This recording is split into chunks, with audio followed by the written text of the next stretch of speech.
Before I begin, I want to make a special thanks to the Sahuri family who year after year support this luncheon, and they're such dear friends. Fuad is not here, the father, but we do appreciate everything that you do for the Middle East Institute and your continue. You know, the kind of support that we appreciate the best is the consistent, constant support. So thank you so much.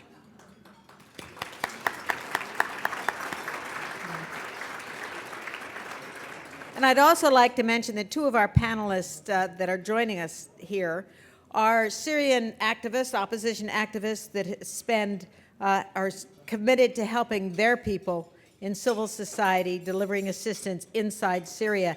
They are here for the full week with the Middle East Institute. We've developed I think an amazing program for them. I keep saying that they're getting the kind of program in Washington that prime ministers get with the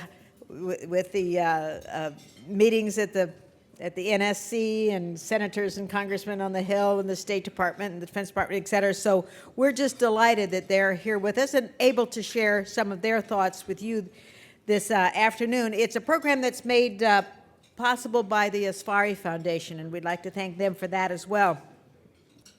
And now it's my pleasure to introduce Rym Mumtaz, who is our moderator. Rym is an Emmy and Moral Award winner. She is a producer for ABC News and has extensive experience reporting in the Middle East. As an aide to Lebanon's ambassador to New York, Rym also has extensive experience in multilateral diplomacy up in New York. She will introduce the panelists and lead the discussion for about 40 minutes, and then you'll all remember to fill out your form and turn it into the interns at the back of the room. Thank you, Rym. Thank you so much for joining us and doing this. Thank you, Wendy. It's my pleasure to welcome our panelists today. The war in Syria is complex, it's tragic, and we have about 40 minutes to an hour to cover it as insightfully as possible. So let's hope we get there, but we are in luck because our panelists have a really incredible breadth of experience and knowledge when it comes to Syria. Sandra Bitar is a co-founder and board member of the amidst organization, a Syrian NGO that operates in Homs and provides humanitarian aid, educational services. They set up healthcare clinics and schools, and they also set up micro-projects for women. Kadar, Sheikhmous is a co-founder and outreach director of USAID for development. It's an NGO focused on enhancing civil society, governance, and economic development in predominantly Kurdish areas in Syria. And the team of activists that he oversees runs trainings on journalism, peace building, and reconciliation, especially between Kurds and Arabs. Ambassador Ford, of course, needs no introduction, but I will attempt one. He's the last resident US ambassador to Syria. He knows the roots of the uprising and its actors better than most. And he certainly isn't coy about his views, and we welcome that. And Robert Jenkins, last but not least, is the Deputy Assistant Administrator for USAID's Bureau for Democracy, Conflict, and Humanitarian Assistance. He's also the Executive Director of the agency's Task Force on Syria, and we thank you for stepping in for Deputy Assistant Secretary Simon Henshaw, who was called to the White House at the last minute. So here we are. It's the 5th year of this conflict, and it seems to just grow bloodier, if that's even possible. More than 250,000 have been killed. Half the population is either internally displaced or in refugee camps and trying to trek their way out to Europe. It's a bleak situation by all accounts, and yet a new diplomatic effort is now underway. It started today in Vienna. And before we tackle that, I do want to start a bit with the human element and what's going on with Syrians themselves in Syria. Homs, the last time it dominated the headlines was during the terrible siege of Bab Amr. And now it's back in the headlines because of the Russian airstrikes. And so, Sandra, can talk much more about that. And I wanted to start by asking you to give us a bit of an idea of what is it like for civilians today in Homs, especially since the start of the Russian airstrikes? We work in the besieged areas of Homs, okay? And to imagine this, please try to imagine yourself for a week without electricity, in the mid of December with no heat. You can feed your child once a day or once every 2 days. You have to take shower in a very cold water. You don't know if the next day you will have food or not. And actually, the most important thing, you don't know if you will wake up to see another day. This is the daily life of the people of Homs. And actually, it's not only in Homs, it's in all the liberated areas that is out of the control of the regime. And since the Russian airstrikes, has it gotten much worse? Look, it is a very bad situation, but with the Russian airstrikes, it became much, much worse. When they started in El Hula, and they targeted all their targets was civilian target. They targeted a shelter for civilian. One of our team members lost 40 members of his family. When ISIS invaded Mhin, the Russian striked the Mhin. They had 100 airstrike attack in one day on that small town. And the regime didn't allow the civilians to flee to his areas, so he pushed them to go to ISIS area. So they had to go in the middle of desert trying to reach Idlib to have maybe near the border safer place. And during their traveling, there was a big convoy of civilians, women and children. The Russian airstrike targeted them, and 3 children from one family died in that attack. Actually, we just preparing ourselves near the Turkish borders in the Idlib countryside to receive about 2,500 families who fled from Mhin. Till now, we get 300 families. The airstrikes caused a lot of, was a cause for a lot of Syrians to leave their houses. For example, in the western countryside of Aleppo, more than 100,000 people had to flee from there to Idlib.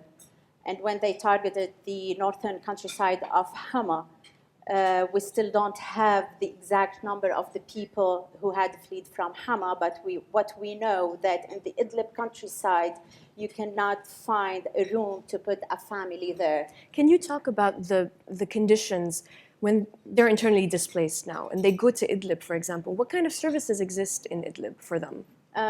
Actually, nothing. People are sleeping in fields, under trees, and winter is on the doors. Some NGOs trying to provide them with some blankets, with some tents, with hygiene kits. It's a huge disaster that the NGOs cannot cover all the needs alone, okay? And to make it worse, yesterday there is a report that the Russian airstrikes dropped a phosphor bombs on Idlib countryside. So the Idlib countryside right now, where all the IDPs going, trying to find safer place, okay, right now have been attacked by a phosphor bombs.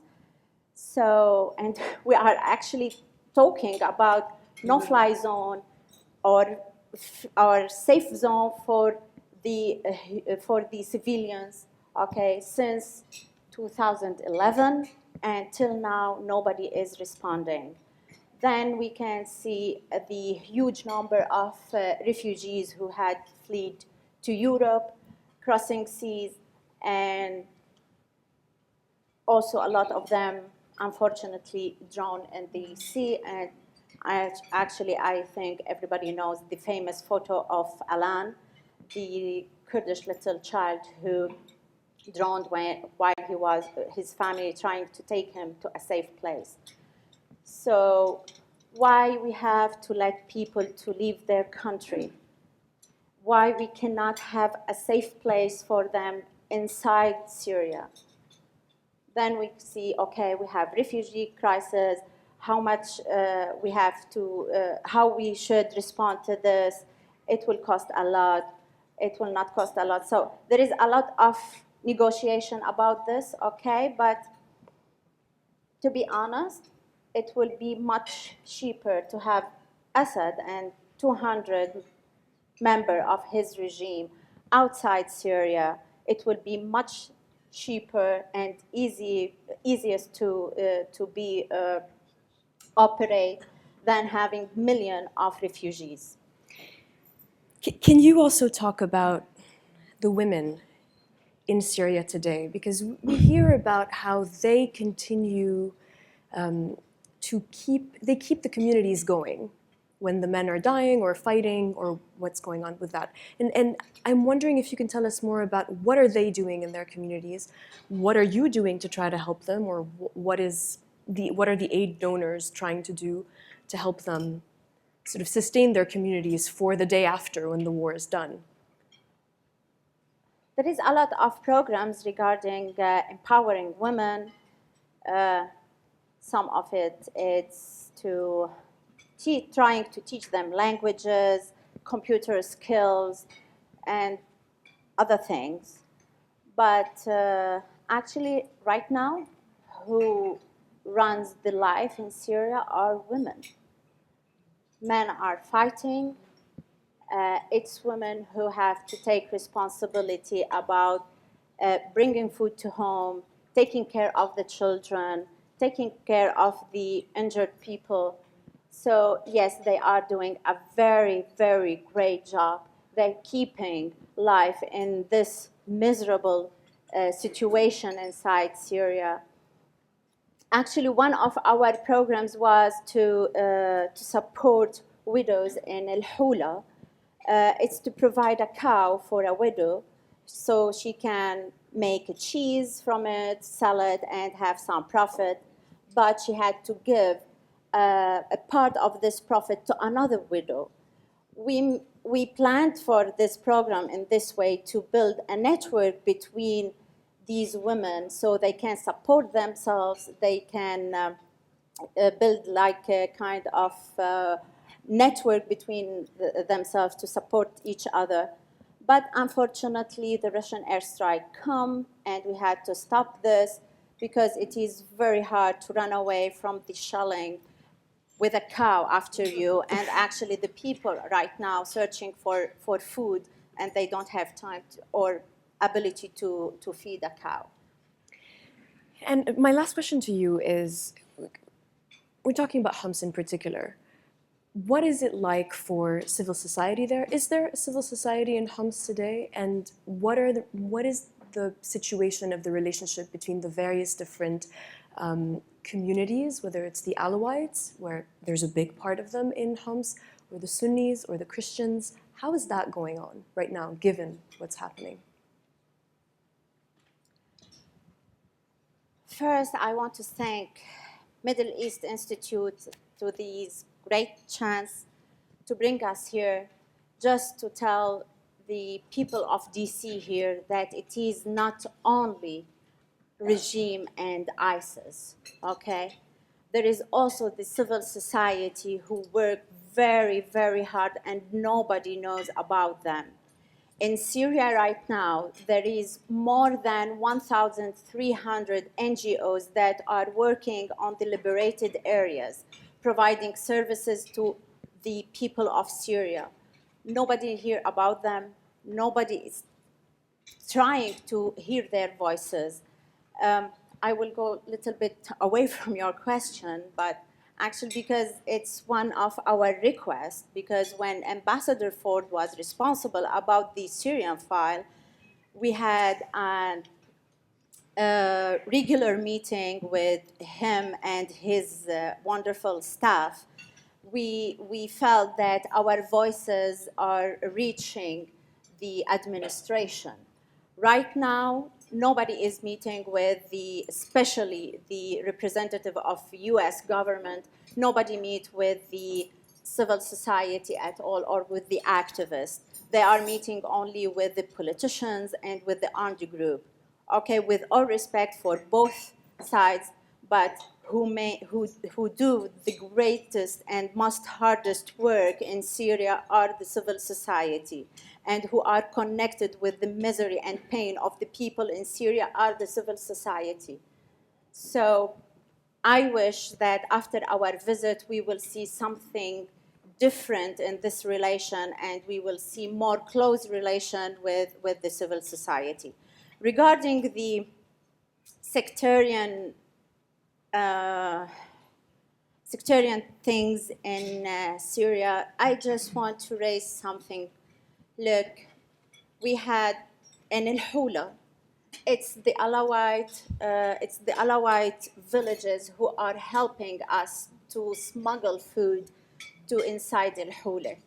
So I think the media is exaggeration in this, okay? It's not a civil war. It's a revolution. We started a revolution because we wanted a democratic state. We want respect for the human rights. We want dignity.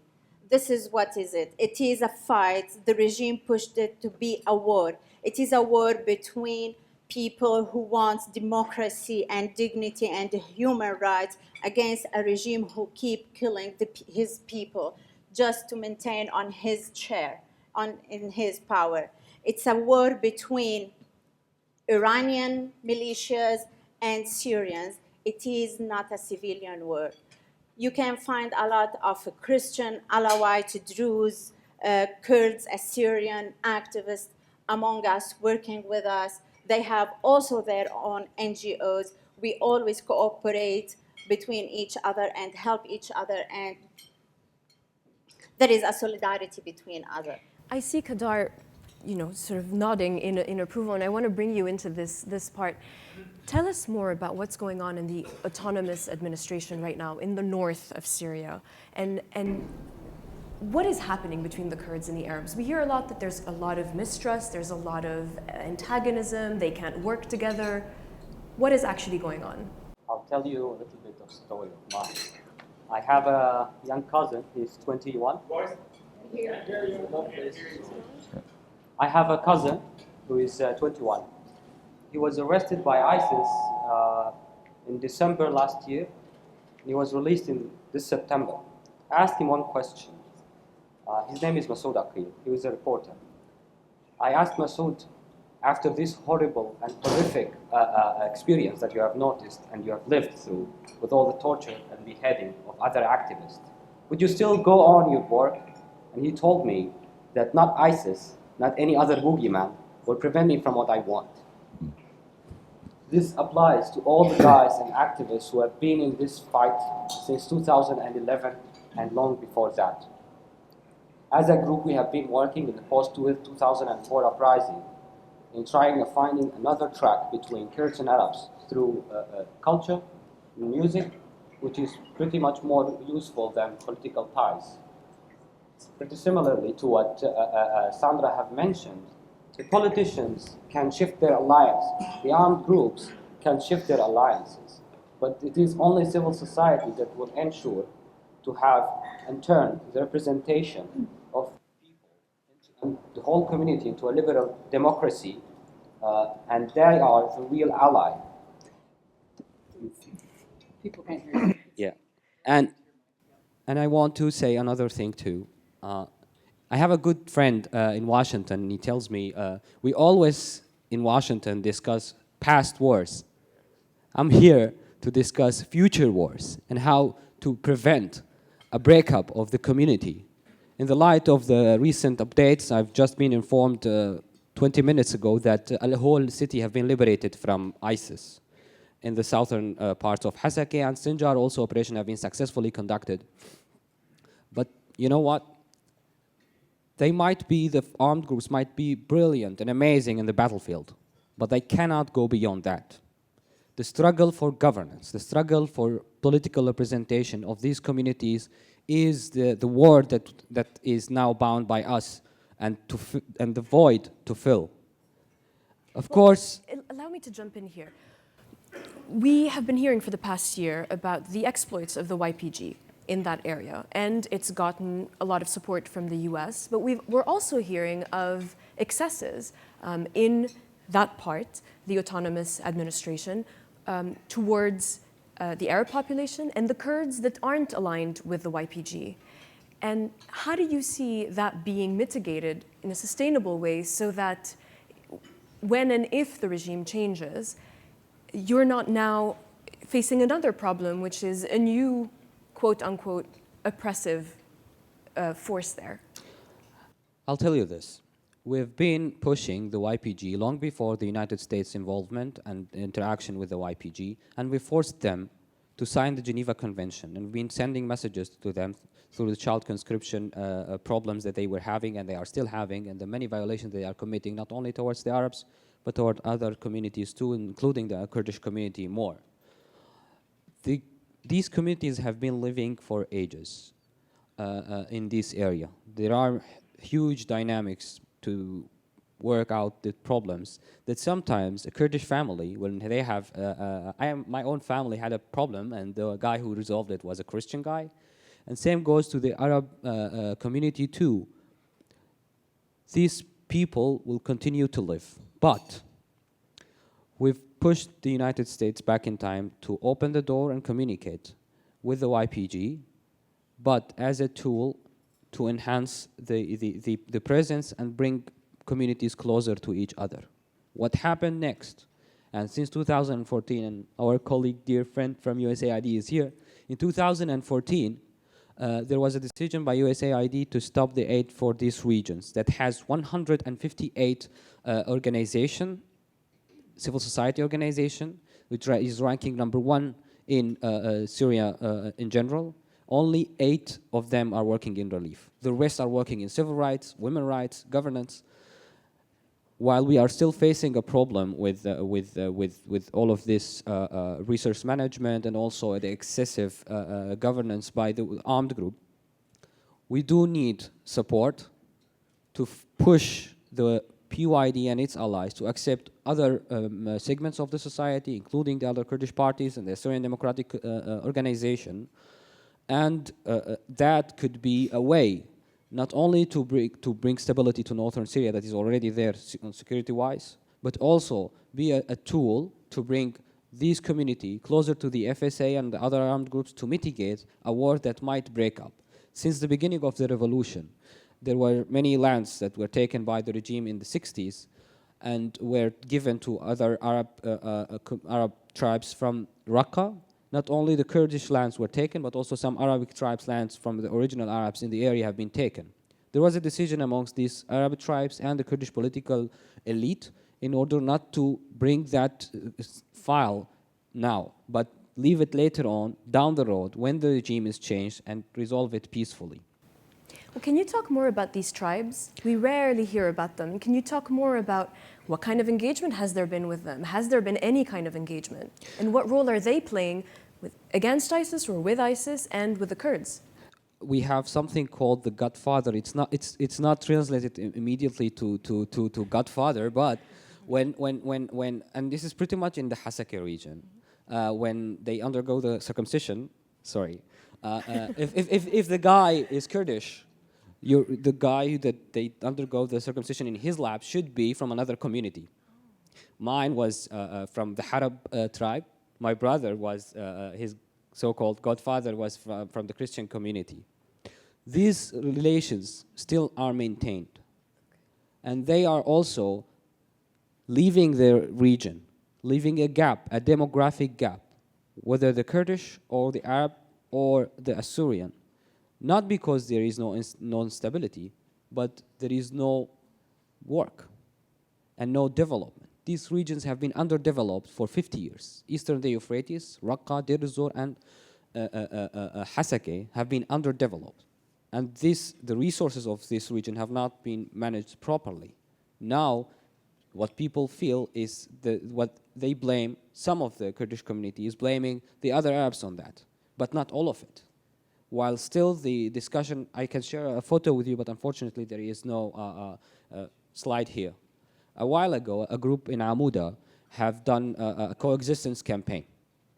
And on the wall there was some slogans and a writing on a coexistence, Kurdish, Arab, and Syrian. A while ago, my own executive director was passing by, and he's seen an X on the word Arab. This problem might have been only on the wall now, but we are afraid of that. And that might not only be restricted to the YPG members, other segments of the society. While the political elite understands the fact that we cannot have a democracy in one place in Syria and forget about the other, if there is no strong collaboration between civil society of all the components, we cannot save only the Kurdish community and then see, because the failure of the representation in the Arab Sunni community in Iraq was so costly that everyone was affected. Same applies to Syria, and that's not only the case. It's also the failure in some places and some policies by the Iraqi government dropping all of these arms and these funds to ISIS that we as Syrians have suffered from. More territories in Raqqa and Deir ez-Zor and Aleppo have been taken over, and even including Kobani, have been affected because of these arms. That's one. We should also acknowledge the fact that, I can tell you another thing. During the Kobani crisis, before that there were some children, Kurdish children from Kobani, arrested by ISIS. 4 months later, I've met some of these young kids, and they were turning, and if not working with another organization to try to get them back to rationality, they could have been exterminated. The ones who led ISIS attack on Kobani were Kurds. We should take that into consideration too. We are afraid of the rise of fascist movements as a backlash to the war on ISIS. We need to be supported as civil society, because we will create the alternative to Assad and ISIS. And so long that there is no representation and more authorities to the local level in all of Syria, not only the Kurdish regions, the problems will continue to escalate. What we can do as a civil society is only keeping these disputes and these conflicts on a political level. Hopefully that one day our politician would be better and do a better job. Well, speaking of the political level, I'm going to bring in Ambassador Ford. Today, round 2 of Vienna kicks off, and I wanted to get your read so far on this new process. Okay.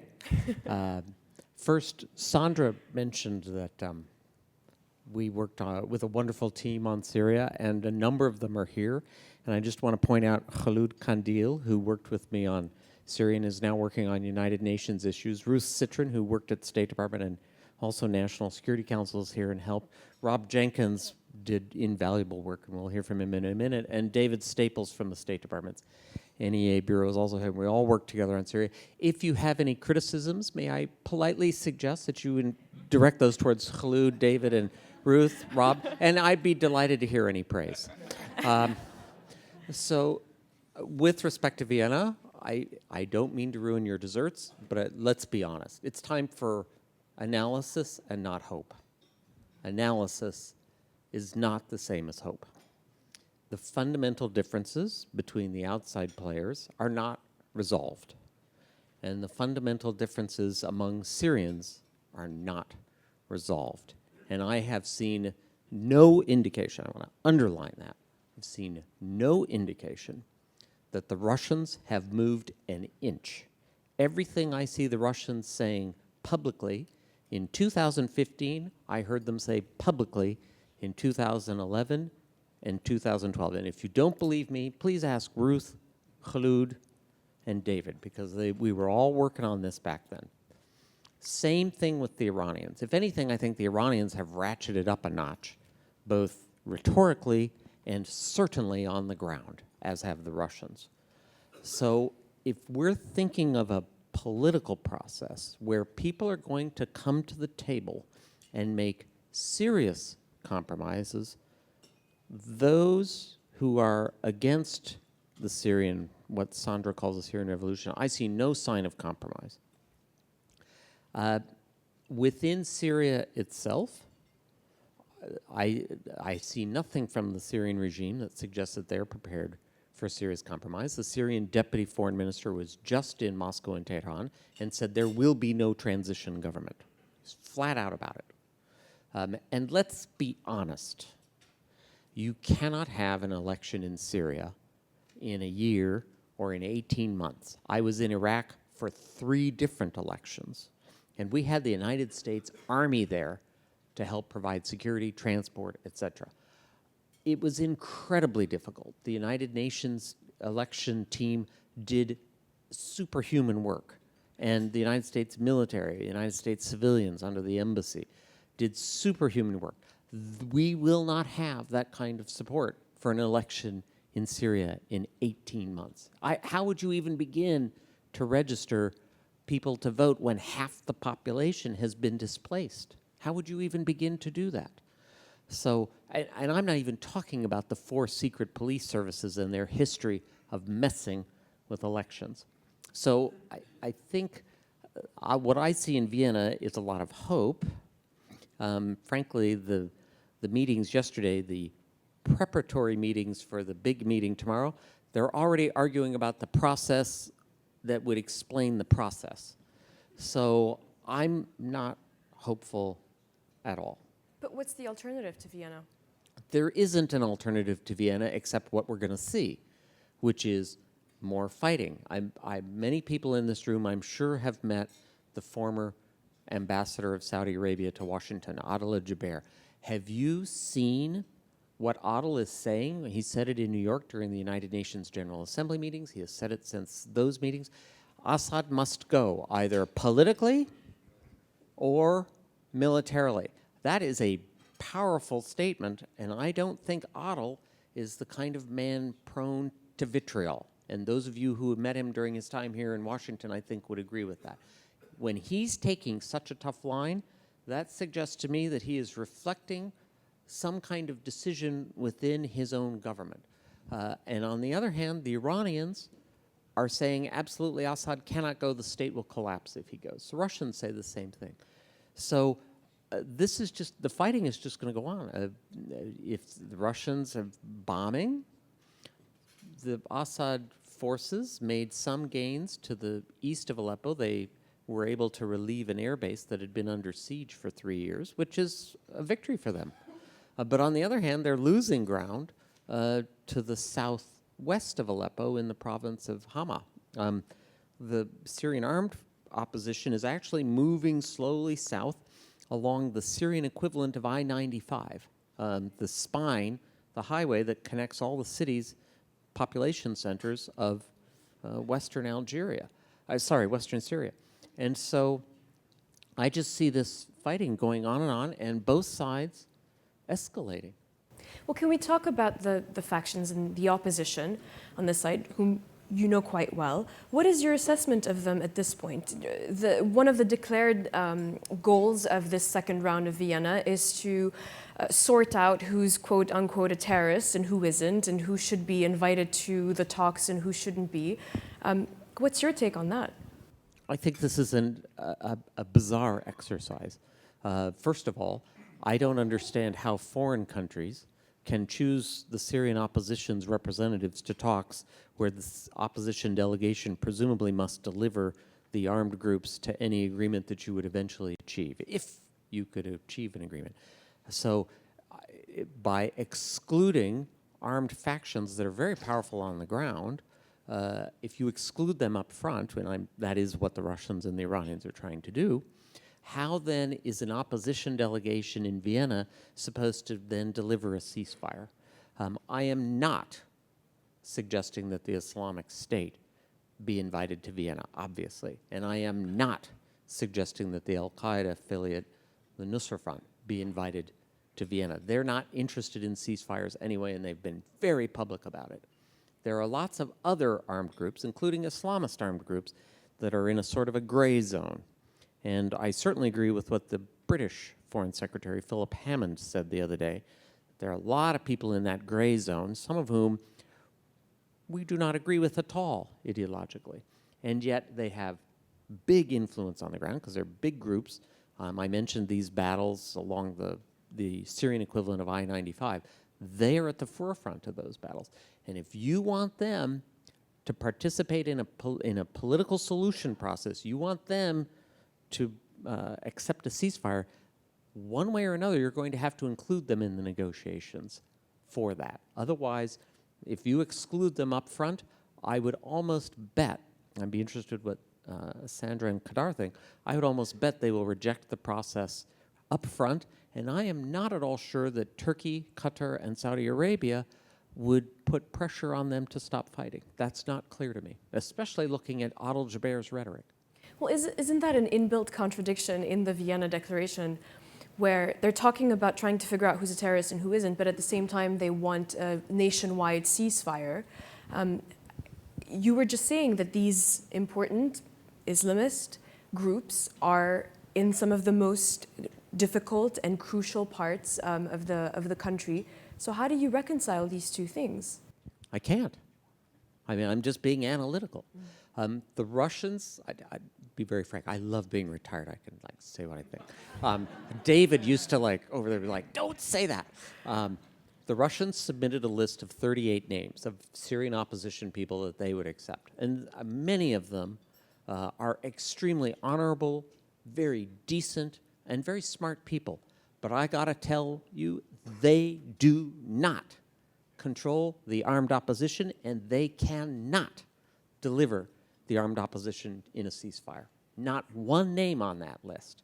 So if we're going to be serious, we're going to have to find a way to bring armed group representatives, one way or another, into the process. But I'm still not hearing sort of an idea of how do we stop saying it's a mess and it's complicated and it's not going to get better? And how do we start the beginning of getting there? I'm not sure it can be done. I wouldn't want to give this, I wouldn't want to give you, Rym, and I wouldn't want to give our friends and colleagues here at lunch the sense that this can easily be done or that it can be done at all. It's not clear to me that it can be. I think historically, in these kind of bitter internal conflicts, not just Syria, but lots of other places, in a sense, the two fighting sides have to get tired of fighting. And I don't see that at all yet in Syria. And so until those sides are willing to actually make serious compromises, it's not clear to me that we can actually get a deal. I want to bring in Sandra and Kadar to this and hear your reactions to what Ambassador Ford is saying. Because you're trying to sort of maintain hope on the ground, and if I were you, I'd be hopeless right now. We don't have another choice.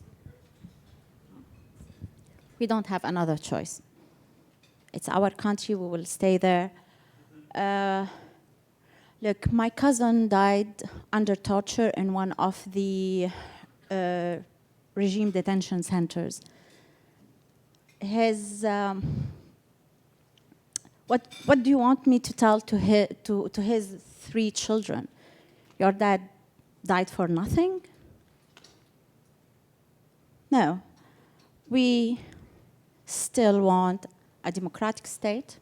We still want human rights respect. We still want dignity. And we will still keep in this till we achieve this. But actually, I just have a comment. We keep talking about Nusra and ISIS. What about Hezbollah and the Iranian militia? Okay? They started making massacres in Al-Hula and Kerm al-Zaytun.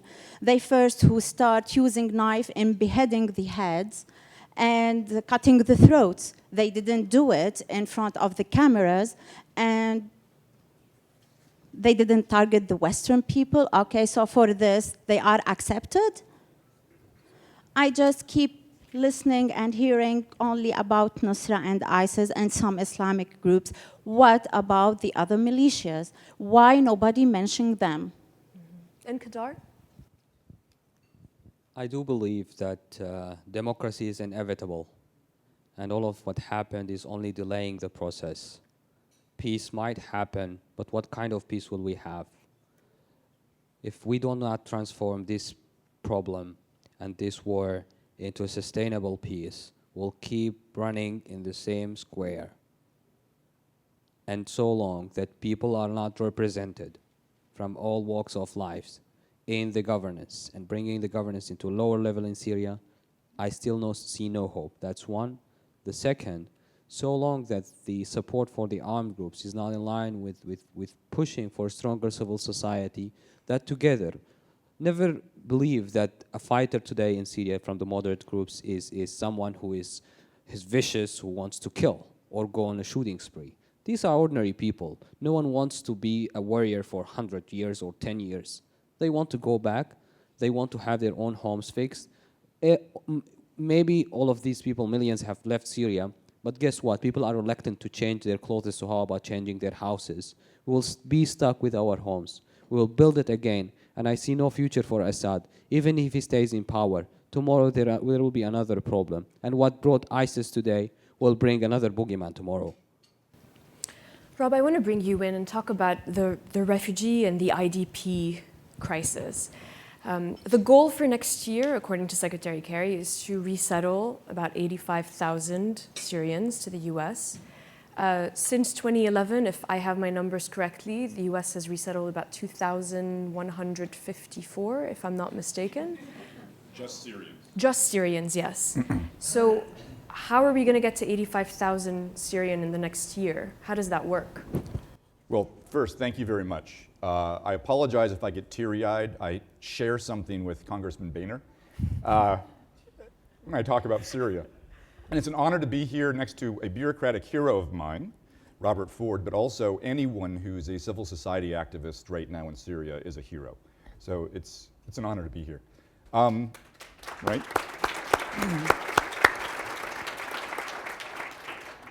So for the last 2 years, we have averaged about 70,000 refugee resettlement cases in the United States. The United States resettles more than all other nations in the world, refugees. So what Secretary Kerry and the President have outlined is that 70,000 number that we've done in FY15 will go up to 85,000 this current year in FY16, and then 100,000 total the following year, which is a 40% increase in 2 years. That is for refugees all over the world. For this year, the level that we've selected for Syria in just this next year is 10,000. We have to remember that while this crisis has been going on for 4.5 terrible years, usually it's much later that we start resettling refugees. What we always want to do is keep them in the countries of first asylum first, because then they have a greater chance of one day going home. Only later do we then look at resettling them longer term. So the fact that in the last few years there's only been several thousand Syrians is actually ahead of the curve of what we usually done. But the president, given the current situation in Europe, has given us, I would say, a stretch goal, which we are ready to meet, of increasing that by 15,000 additional people this year to 85. I mean, we're talking about 10,000 to come to the US, which is a country with more than 300 million people. You just mentioned the countries of first refuge. A country like Lebanon with 4 million people has more than almost now 1.52 million Syrian refugees. In Turkey, there's 2.5 million. In Jordan, there's about 700,000. And Europe is taking in also more than tens of thousands. What role is the US playing in order to alleviate that, given the burden that these countries are taking on? Thank you. Yesterday, Secretary Kerry gave a wonderful speech at the U.S. Institute for Peace. The venue was not picked by chance. And he outlined what we have been doing and what we will continue to do as a government in the face of the crisis in Syria. The first thing is we will continue to lead the international coalition to degrade and defeat ISIL. At the same time, we will continue and now elevate and invigorate our diplomatic efforts, and that's why Ann Richard, who was originally going to be here today, and you were going to get her, she's in Vienna today meeting on those working groups that Robert Ford just spoke about, and the secretary will be there. He's there now, and the meetings are tomorrow. And third, we're going to continue to work with our partners in the region to ensure that ISIL does not get gains in any more neighboring countries and that doesn't spread. Now, all those things are mutually supportive. If you make a gain in one of those areas, you're going to increase your chances for success in another area. Meanwhile, we're going to continue to do what we've been doing for 4.5 years. And this is a story that I think the American people need to know more about. 4.5 years of crisis, and we have provided as the US government, all of you as US taxpayers, $4.5 billion in assistance. About half of that is inside, and half of that is for refugees outside. That is a massive amount of money and a massive amount of assistance. It's by far the largest contribution to this disaster of all the countries in the world, right? So right now, and every single month, about 5 million people, 5 million Syrians inside the country receive assistance. That's food. Those are the blankets that IDPs are getting, as about 150,000 IDPs since September 30th, the Russian bombing started. They're receiving food, they're receiving blankets, over 200 different medical facilities that are supported every day. Our partners tell us that on average, about every 2 or 3 days, a barrel bomb hits another medical facility. They are being targeted by the Assad regime. As soon as they're hit, they reassemble somewhere else. And dozens and dozens of aid workers, Syrian aid workers, heroic aid workers have lost their lives and continue to do that every day with American dollars. Now, that's not enough, right? We are working as much as we can constantly with other donors to try to get rid of the gap between what is needed and what is provided. Right now, the UN appeals are only about 45% met at the end of the year, and the gap just keeps getting bigger. We can't buy our way out of this crisis, and no amount of assistance is going to end it. That's why Vienna is happening. I would not want to disagree with Ambassador Ford, and I'm not going to sit here and say it's all going to be bright and cheery and we're going to have a great agreement in the next few days. But we are talking now. We have got to do something. If not this, then what? To get people around the table, 20 different entities now will be there tomorrow, to get them around the table and begin a process to whittle away. Because peace is elusive, but it's critical.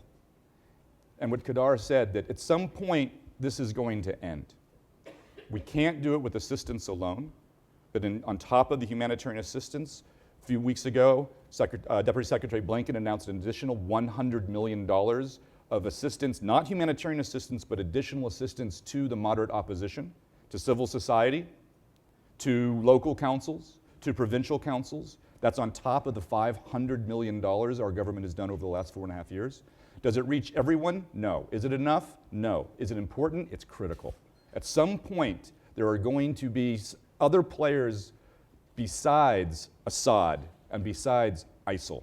We're going to need these opposition activists. We're going to need those local councils who are so brave and work every day and continue every day with the barrel bombs to continue to build a society from the bottom up. Thank you. I'm going to open it to questions from the audience.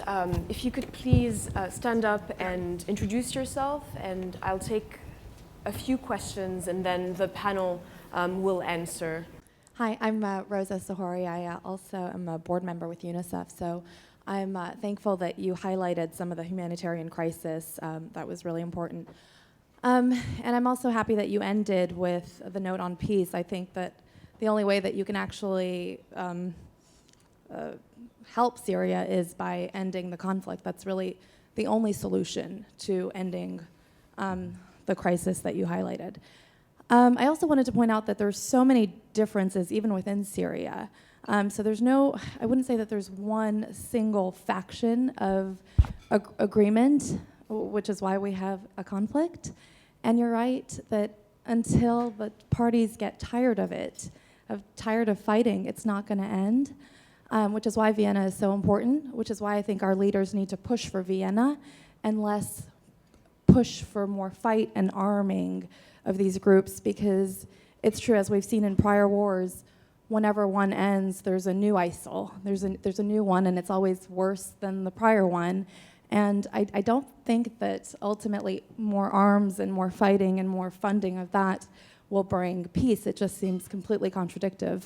But so, as hopeless as it may be, I think that the push for peace needs to be the right way, because in our conflict, which is an adult conflict, the ones who are suffering are the children. And I really just don't want to see more pictures of Elan Kurdis on beaches where they should be playing. So I appreciate the comments on peace, and I hope that our leaders are fighting for that. I'm going to take a group of questions, if it's possible. Please go ahead. Go for it. Thank you. Rabin Pasha, I'm a founder of My Dreams, that's MYE for Middle East Young Entrepreneurs Dreams. And I'm originally Iraqi Kurdish, came to this country as a refugee when Iraq was having similar issues in '96.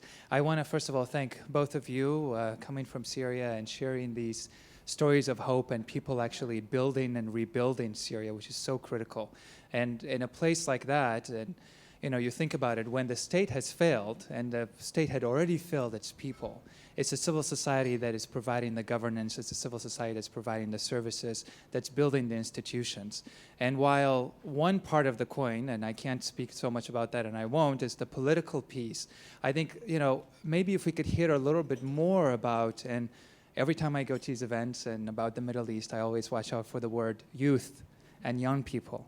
And we talk about countering violent extremism, we talk about all the despair, and we talk about governance and violence. And one of the things that I think would be so critical to hear and talk about is how we can prevent some of these in the future by working and targeting young people. I mean, these people have been going through so much trauma even right now. And the issue is not just necessarily ISIS, is not just necessarily what's going to be happening next, but how do we build up a new narrative of hopes and dreams, at least at the same time that we're rebuilding civil society institutions and trying as much as possible with the political factors, most of it outside of our hands in those countries. If you can pass the mic behind you.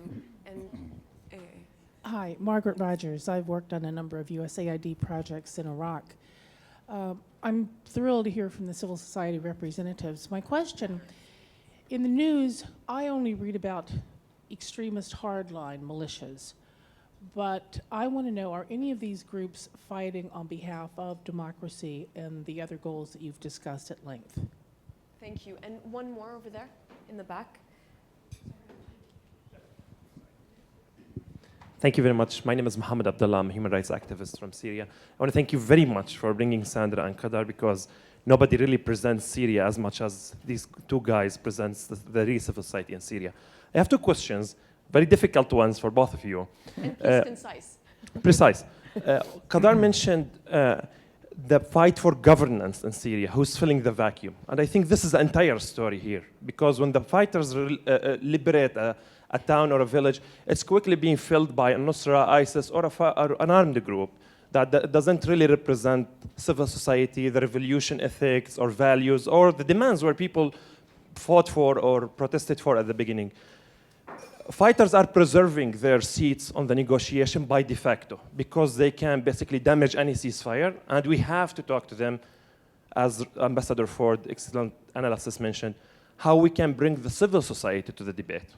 Assad is there, the bad fighters are on the table, the civil society who can contribute positively is missing. And my second difficult question is, you presented really good cases about coexistence and how people living together and how Alawite community versus Arab Kurdish communities working together. However, honestly, the stories being highlighted in the media as Haran Alloush putting the Alawis in cages and put them on the top roof of buildings to be bombed, about the Kurdish committing ethnic cleansing when they fight ISIS, according to Amnesty International. And honestly, the level of tension between Kurdish and Arab activists fighting over Amnesty International report was really intense, to the level make me really suspicious and hopeless when I talk about the coexistence and working together between communities. My question, what can we do to highlight the good version of the story? Thank you. Thank you. We have 5 minutes left, so I'm going to turn to the panel and have them try to answer.